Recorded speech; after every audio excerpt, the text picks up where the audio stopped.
TDP నేత పట్టాభిరామ్ మీడియాతో మాట్లాడుతూ బోలేబాబా ఆర్గానిక్ డైరీ అక్రమాలపై గత వైఎస్ఆర్సీపీ ప్రభుత్వం ఉద్దేశపూర్వకంగా కళ్లు మూసుకుందని విమర్శించారు.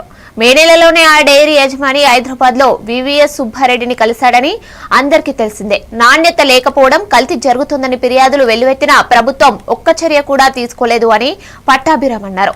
ఫిర్యాదులు వస్తూనే ఉండగా వాళ్లను ఇళ్లకు పిలిచి రహస్యంగా సెటిల్ చేసుకోవడం ఎంత దారుణమో ప్రశ్నించారు. ప్రజల ఆరోగ్యంతో ఆడుకున్న వారిపై కఠిన చర్యలు తీసుకోవాలని ఆయన డిమాండ్ చేశారు.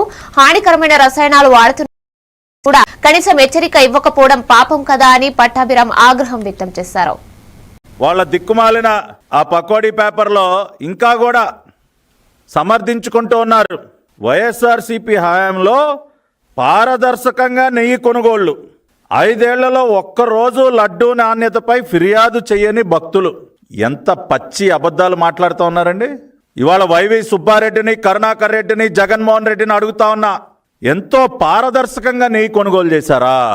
ఏది దాదాపు 68 లక్షల కిలోల కల్తీ నెయ్యి కొనుగోలు చేయటం మీ దృష్టిలో ఎంతో పారదర్శకంగా నెయ్యి కొనుగోలు చేయటమా?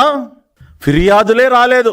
అసలు ఏమి భక్తులు ఎంతో ఆనందంగా ఉన్నారని నిస్సిగ్గుగా పచ్చి అబద్ధాలు రాస్తున్నటువంటి ఈ కూలి మీడియా అధిపతి జగన్మోహన్ రెడ్డిని అడుగుతా ఉన్నా, ఆనాడు ఫిర్యాదులు వస్తే అప్పుడు ప్రొక్యూర్మెంట్ జీఎంగా ఉన్నటువంటి సుబ్రహ్మణ్యం సిఎఫ్టిఆర్ఐ మైసూర్కి శాంపుల్స్ పంపిస్తే ఆ శాంపుల్ టెస్ట్లో కల్తీ జరిగిందని రిపోర్ట్ వస్తే ఏమీ యాక్షన్ తీసుకోకుండా ఆ రిపోర్ట్ని పక్కన పడేసి కేవలం మీ జేబులు నింపుకోవటం కోసం ఆ బోలేబాబా డైరీ యజమాని అయినటువంటి పమిల్ జైన్ హైదరాబాదులో మే నెలలోనే వైవి సుబ్బారెడ్డిని కలిసినటువంటి మాట వాస్తవం కాదా?